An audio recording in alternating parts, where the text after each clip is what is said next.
special agents away from counterintelligence and counterterrorism.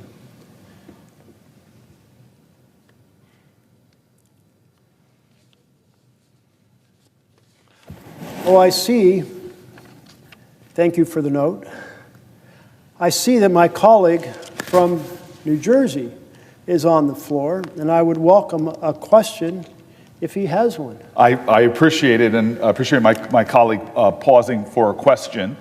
And I just want to first say, as I present my question to him, how grateful I am for his stamina and for his strength, but more even importantly for his insightful truths that he has been telling now for well over 14 hours. And in many ways, we see a tradition in this body of being a deliberative body. But it seems now more and more that deliberation is giving way to what the founders never imagined, which is simply conceding to anything that the President of the United States wants. We were born to check and balance the presidency. We are the Article I branch of government. And as my colleague here rings the alarm bell, it is clear to me that the alarm bell he's ringing is not a partisan alarm bell. It's not left or right, it's right or wrong. It's about asserting the Article I branch of the Constitution's strength, its purpose, its constitutional intent. And that is to provide oversight. That is to provide advice and consent. That is to provide the check and balance that we need. And for hours now, what I have been seeing is my colleague, Jeff Merkley, has time and time again been laying plain facts that would not play no matter what party a person is from. A president who is encroaching again and again and again on the constitutional prerogatives of the Article I branch of government. And the result of this is that people are hurting. And I really want to get my colleagues' response to this. The fact is, right now, you have a president not going through Congress, not working with Congress, but undermining congressional intent by gutting and cutting programs, gutting and cutting agencies, gutting and cutting bipartisan approved resources for our states in ways that threaten and undermine the well-being of Americans. We see him approving a tariff policy, not one that has gone through this body.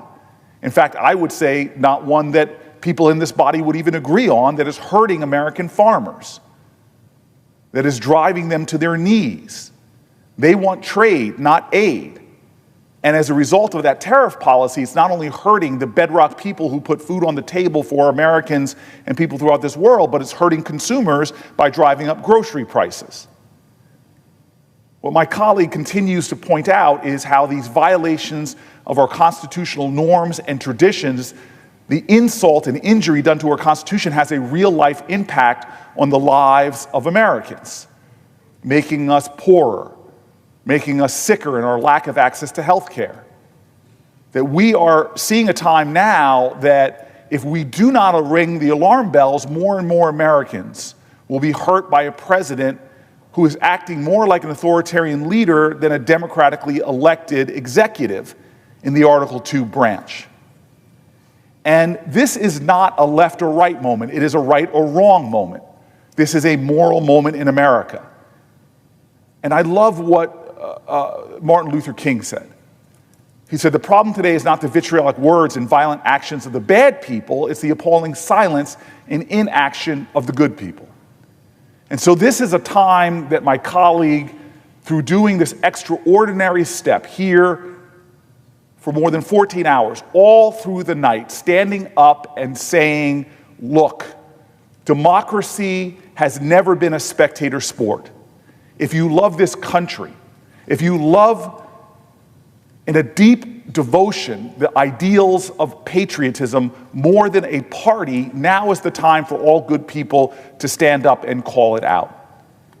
And so I want to know from my colleague with the urgency that we have in this moment, with Americans seeing their energy costs go up, with Americans seeing their grocery costs going up, with Americans now seeing the reality of their healthcare costs going up thousands and thousands of dollars, with marginalized people, with folks who are struggling to provide for their children, for children with disabilities struggling to get the resources they need, with parents not knowing how they're going to meet the rent and pay for medical expenses, how they're going to be able to pay for the basic needs of their families.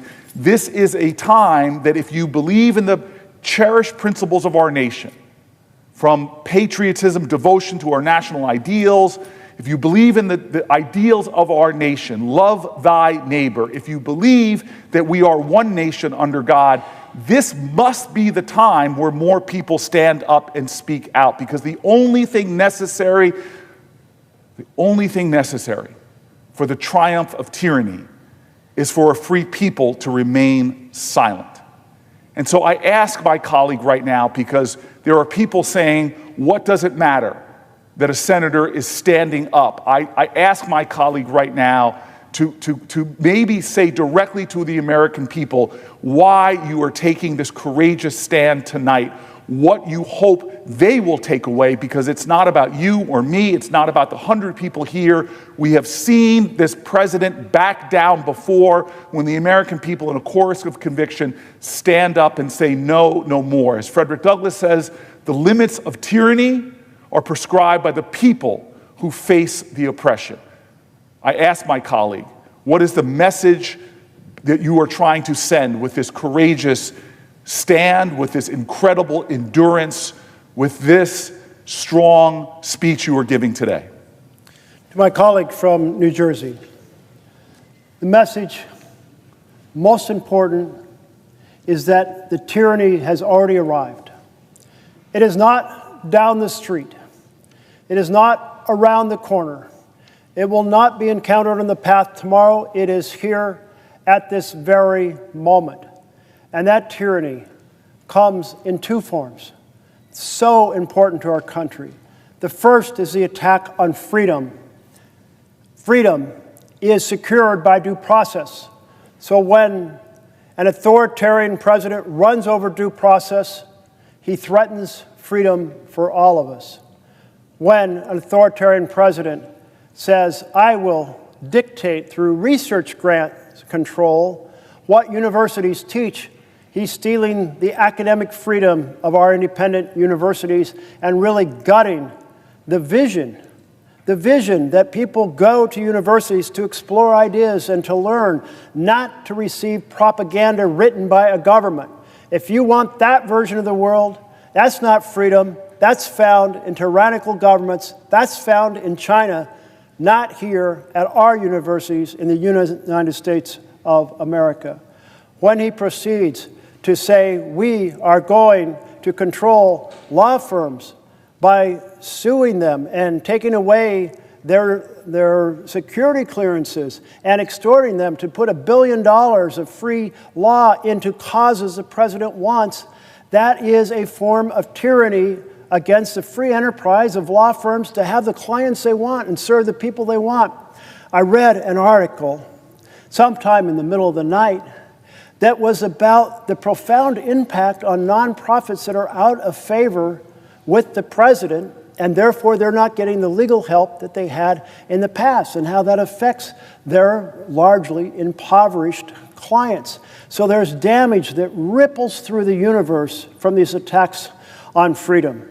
And now is the moment where we have seen the fundamental separation of powers disappear. No, I thought of these robust branches of government, the executive, the Congress, the judiciary, each valiantly defending their role in order to preserve the checks and balances of this beautiful document we call our We the People Constitution. But what happens if the Congress is controlled by a party that says, our goal is to do what the president tells us? Suddenly that check and balance, the president is gone. What if the court, the Supreme Court, says we want to, regardless of what's written in the Constitution, hand more power to the president? And they say, you know what, we'll make the president above the law, which they did in a law case last year. And suddenly you have the three elements that create tyranny in place of freedom, or authoritarianism in place of a republic. And those are a rubber-stamped Congress, a deferential court, and an aggressive authoritarian personality with a good plan. And he came in with a good plan called Project 2025. And the chief engineer on that Trumpian tyranny train is Russell Vought at OMB. So every essential element of the authoritarian takeover of the United States is here right now. Now, you mentioned a reverberation about how the president's policies are making people sicker and poorer. And here is the connection. When you have an authoritarian government, it basically operates to the power of the billionaires. And so we saw it at the inauguration. We saw the billionaires standing behind the president. We saw Elon Musk standing behind the president. We saw Jeff Bezos standing behind the president. We saw Mark Zuckerberg standing behind the president. And when you do that, you're okay pursuing legislation that hurts families while helping billionaires. And that is the theme of what we have seen. Here's a picture of the billionaires lined up behind the president. We call sometimes the bill, his major policy bill, the great or the big ugly betrayal, because he campaigned on helping ordinary people. But then on Inauguration Day, there's no ordinary people behind him. There's no champions for health care, no champions for housing, no champions for education, no champions for good-paying jobs and investment in infrastructure. No, those who have already at the very top of the money pyramid in the United States of America are there. So now you have the main bill, and the main bill, what does it do? Well, it savages health care to pay for tax breaks for billionaires. It savages child nutrition to pay for tax breaks for billionaires. So the authoritarian takeover of our government is also linked to this assault on the families. As you said, groceries are going up. The president's employing tariffs that drive up the cost of groceries. If he was looking to help families, he wouldn't choose to do tariffs that drive up the cost of families. And in fact, the president doesn't even have authority under the law to do tariffs to begin with, which he just took it because that's what authoritarians do until the courts stop him. And the courts, moving slowly, have not acted. And you mentioned health care costs going up. Well, I don't know about what the new costs are in your state of New Jersey. In Oregon, the projection was a 68% increase in costs on the exchange. But nationwide, 114% average, meaning Oregon, well, as much as we're shocked by 68% inflation in health care policies, well, nationally, it's more than doubling. So think of all the people who will be unable to acquire insurance. And that's just a piece of the big, ugly betrayal bill, because then you get into the fact that they gutted Medicaid, the Oregon health plan. 70% of the children in rural Oregon are on the Oregon health plan. Think of the devastation when 235,000 Oregonians are projected to lose health care. And what happens when they get sick and they don't go to the hospital because they don't have insurance? So then they get sicker, and when they do go to the hospital, it's the emergency room. And maybe the modest health problem has become a major health problem. Maybe the diabetes that easily controlled has become a foot amputation or an eye problem, an eyesight problem. Maybe the cancer has grown or spread around the body. So not only is an illness more expensive to treat, but the odds of recovery are worse, and it's being treated in the most expensive part of a hospital, the emergency room. And then, because there's no insurance to pay for it, the hospital or clinic gets less revenues, and then they have to shut down programs or shut down completely, and then we have less health care for everyone in the community. And then you mentioned utilities, and I was just fielding a question from our colleague from Minnesota, and she said, what about that $8 billion attack on energy projects in blue states? Energy projects that would produce renewable energy that often, at utility scale, is 2 cents per kilowatt hour. My bill in Oregon is fairly cheap compared to the nation. I think it's 12 to 14 cents per kilowatt hour. I'm guessing yours is a lot higher than that. So if that utility can buy energy at 2 cents per kilowatt hour, your bill's going to go down. But I'm pretty sure your bill's going up because of the policies of this administration. So if this administration was worried about families, they wouldn't have passed the big ugly betrayal that does so much damage to families in order to fund tax breaks for billionaires, wouldn't be using tariffs in this manner, wouldn't be cutting low-cost utility projects that will lower the cost of energy. And thus, here we are, 10 months of making Americans sicker and poor. And if my colleague would ask the wrong question, because you're making such a great point, and I really hope America hears this, that these policies, these constitutional principles that we're defending here are not just arcane, idealistic things. They have a direct impact on our nation. My colleague is laying it plain. This is what should be animating everybody, is that when you attack the health care of millions of Americans, it doesn't mean you're curing disease and they're not going to have a demand for health care. The demand is still going to be there. And if they're not getting their health care reimbursed, if they're not getting preventative care, if they're not getting regular checkups, they're going to put more demand on our hospitals, which are going to make our hospitals have longer wait times in the emergency rooms, that are going to have our hospitals have less reimbursed care, and our hospitals are going to strain and buckle under that, thus driving up the costs for everyone. You make it plain, and people should hear this. When the president lies to the American people and says he's about all of the above energy costs, he's not. He's about advantaging certain energy over other energy, and it's actually the lower cost energy that he's attacking. Those projects are actually going to lower people's bills. So here he is raising the healthcare costs for everyone, hurting the hospitals that we all rely on, and driving up energy costs for everyone, and giving an advantage to our competitors like the Chinese, who are racing on energy projects in the renewable energy space. But it's even more than that, as my colleague knows.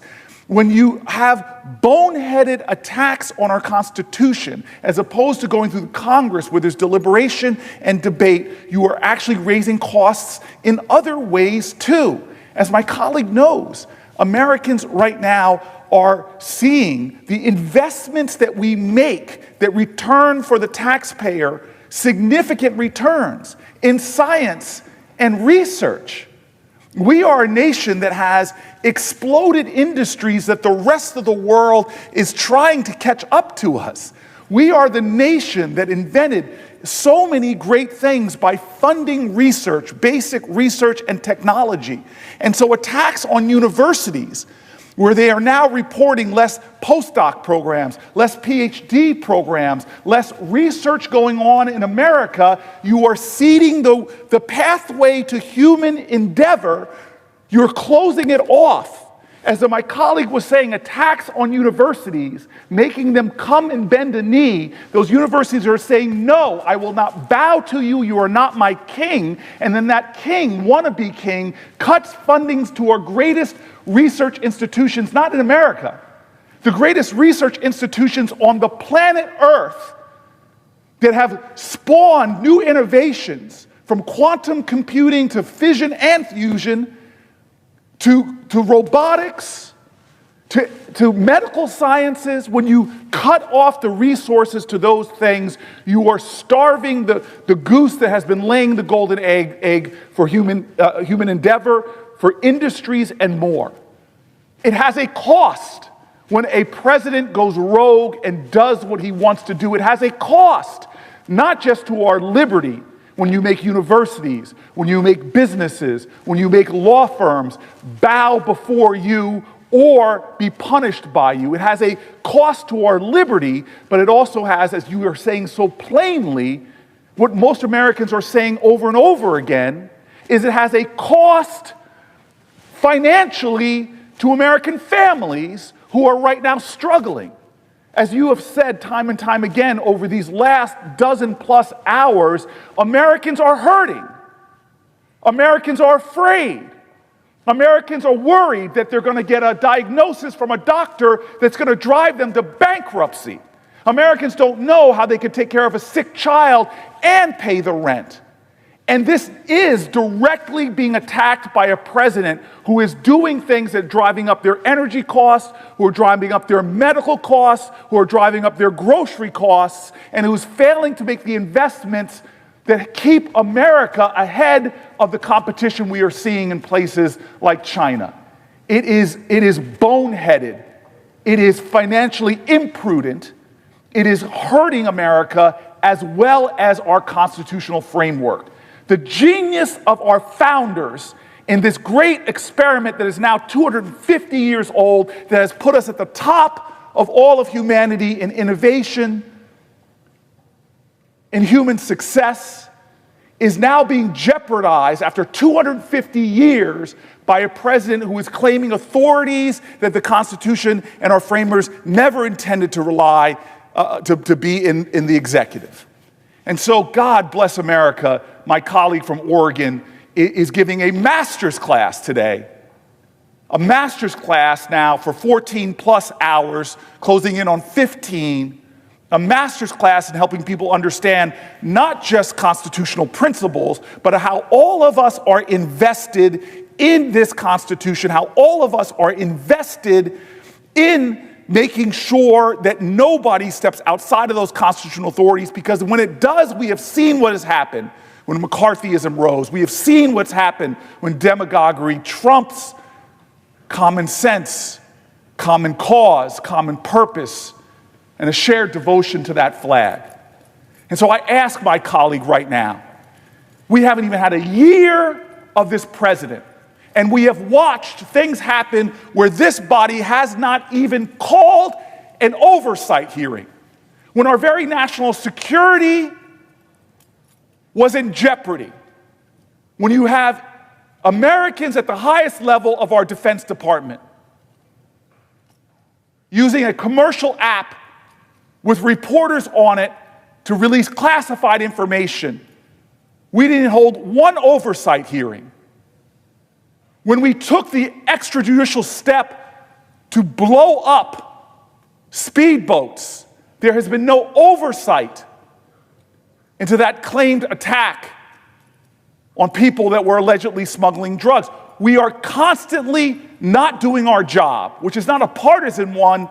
It is to hold this president in check, that no one operates without accountability and without transparency, because power is corrupting. And when you let someone do what they want to do, when they want to do it, without a check or a balance, it is corrupting. And we know that because we have the most corrupt president, dollar for dollar, of any president we've ever seen, through his crypto schemes, from him exchanging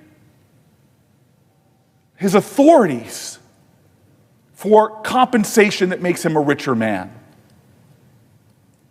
Unchecked power leads to corruption. Our founders knew it and designed this system thusly. And so I ask my colleague now, that sense of urgency of a president who has been in office nearly 10 months, if my colleagues in this body do not start standing up and doing their job, holding hearings on his tariff policy, holding hearings on his agricultural policy, holding hearings on his healthcare policies, and I say that generously because they're not policies, they're not thoughtful, they don't reflect the wisdom on both sides of the aisle, they are hurting people. If we continue to let this president proceed unchecked, if we continue to let him flaunt the rules of our Constitution, if we continue in open eyes to do things like he is doing right now by ripping apart the White House, not going through any of the process whatsoever, that is literally contrary to the laws of what the people's house, not Donald Trump's house, the people's house, if we continue to let him go in this way without checks or balances, I ask my colleague, what are the consequences that you fear might happen in the next 10 months where this president, who wants to be an autocrat, is in the White House? The consequences of the failure of oversight are enormous. This is not one of the checks and balances people often talk about. They talk about Congress having the responsibility to define which programs will be funded and how much, under what rules they'll operate on, and the president has to execute those programs, therefore a separation of powers. And by holding on to that responsibility, we serve as a check on the effort for an authoritarian to be the force that decides which programs are funded and how much they're funded at and how much rules or what the rules will be they operate under. And we're seeing that transfer of power right now from the Congress to the president, because the president's deeply engaged in essentially the equivalent of a line item veto by slow-walking funds, by freezing funds, by impounding funds, by slowly getting to the end of the year, and then by filing a rescission request at the end of the year, watching them magically evaporate when the last day of the fiscal year comes. This fancy term called a pocket rescission. Absolutely, all of these are part of a line item veto strategy, and the president just implementing the programs willy-nilly the way he wants, as opposed to following the instructions from Congress.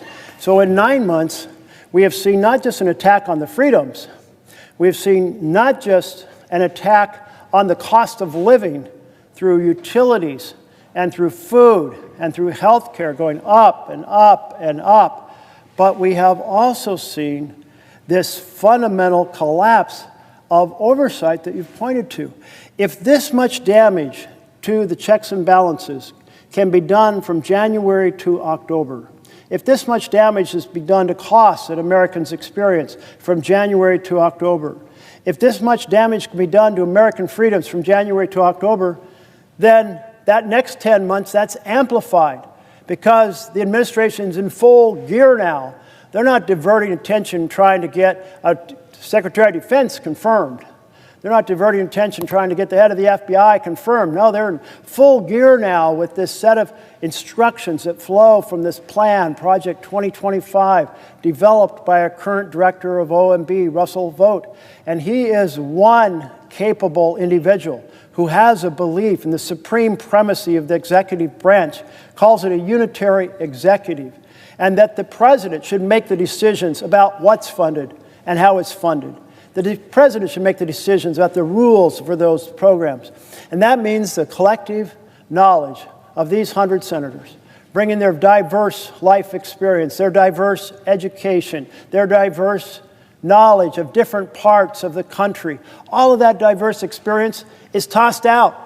The diverse experience from our 400 plus members of the House of Representatives is tossed out because, no, it's the president and his team saying these programs, at this amount of money under these rules, that is what the authoritarian rule is. And one way we can exercise a check on it is through oversight, is by holding those hearings to investigate in public and doing it in partnership, full partnership with our Republican colleagues. I mean, that should be a collective goal of us all together who believe in the vision of the Constitution, of this check and balance. And out of that information flows action items. When you oversee and see what's going on, then you get together and say, what's going wrong? Let's fix it.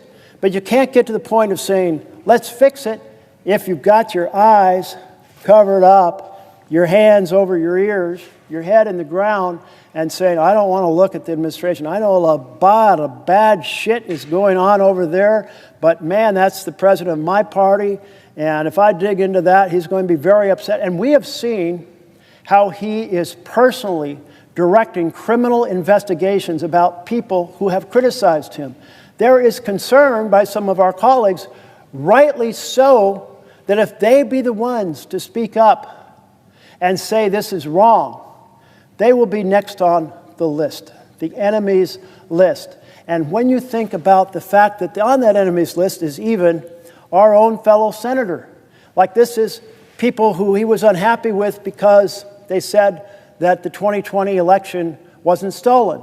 And so now he's going after them. In one case, he lifted the security clearances, not just for the person who spoke up and said the president, Trump, is wrong about the government, the election being stolen, but they took the security clearance from all of his coworkers. So a collective punishment strategy. This idea of weaponizing the Department of Justice, this intimidation of free speech, that really does affect people in this chamber as well as outside this chamber for fear of being targeted. And indeed, one way they can be targeted is through their own folks back home. So when one of our senators said, this big, beautiful bill is a train wreck for health care and I'm not voting for it, within hours, that colleague had been threatened with a primary and announced, you can't threaten me with the primary because I won't run for election. Everyone else looks at that and goes, that's the power that is being brought to bear to create a failure for there to be oversight, for there be people speaking up, because I know across the aisle as many people care about the vision of our Constitution and our responsibility to sustain that framework for our freedom, for our financial success, far into the future, for the generations to come. I know they care about it, but right now, they're looking, we've got a powerful executive who can bring the world down on me. And I'm hoping somehow we will have a few courageous folks to be at the front of the line and say, I'll take the hit. I'll stand up and say what everyone else is saying privately, that this is outrageous, an outrageous attack on freedom, an outrageous attack on the structure of our Constitution, an outrageous increase in the cost for ordinary families, that the vision of families lose and billionaires win is wrong for the people that I represent in my home state, regardless of it being blue or red. That the idea that health care is being slashed for tax breaks for billionaires is wrong. That nutrition programs are being cut for tax breaks for billionaires is wrong. We need our colleagues to join us in this effort so it is not partisan, it is bipartisan, and we're standing up for the core principles on which our country was founded. I thank so much my colleague from New Jersey.